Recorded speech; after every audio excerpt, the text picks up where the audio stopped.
When the Second World War began, science was already entangled with power, but in Nazi Germany it became something else, a weapon. Under Adolf Hitler, medicine, biology, and genetics were no longer about healing. They were about control, about purity, about building a world where only certain people deserved to live. What followed wasn't science, it was a system of cruelty disguised as research. In the concentration camps, prisoners became test subjects. Men, women, and children, stripped of their names, their rights, their humanity. They were numbers, data points, and disposable tools in experiments that defied comprehension. At Dachau, doctors tested how long the human body could survive in freezing water.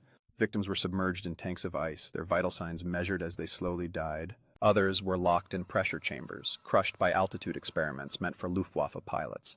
At Ravensbrück, women were subjected to surgical experiments designed to mimic battlefield wounds. Their flesh was cut, infected, mutilated, all to study recovery and bone regeneration. At Auschwitz, twins became the focus of Dr. Josef Mengele, known as the Angel of Death. He measured their skulls, injected dyes into their eyes, and performed surgeries without anesthesia, all in the name of genetic perfection. When one twin died, the other was killed too, so he could compare their bodies. To Mengele, these weren't crimes, they were research. To the victims, they were torture. Across the Reich, other so-called scientists explored sterilization, racial classification, and diseases. Thousands of people, Jews, Roma, Poles, the disabled, were infected with typhus, tuberculosis, and malaria. Many died in agony, their remains studied, catalogued, and filed away. It wasn't random chaos, it was organized evil. The SS Medical Corps kept detailed records. Every incision, every injection, every death was documented as part of a grotesque pursuit of scientific truth.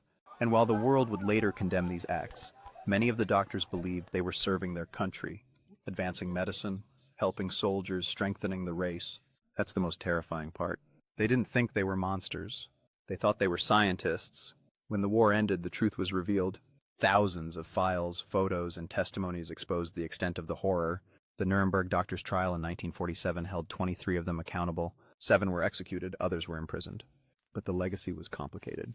Some of the data gathered through those atrocities was later used in legitimate research. Even today, scientists debate whether such information should ever be referenced, because using it means acknowledging knowledge built on suffering. From the ashes of those trials came something vital. The Nuremberg Code, a set of 10 principles to protect human subjects in research. For the first time, the world said, consent matters, human dignity matters, and science must never again cross that line. But history shows us something uncomfortable. Even after Nuremberg, that line would still be tested, again and again. This was not the end of unethical science. It was only the most infamous chapter. Next time we travel east, to Japan's secret laboratory of death, Unit 731. Follow at Looking Back in Time for more cinematic history told in 3 minutes.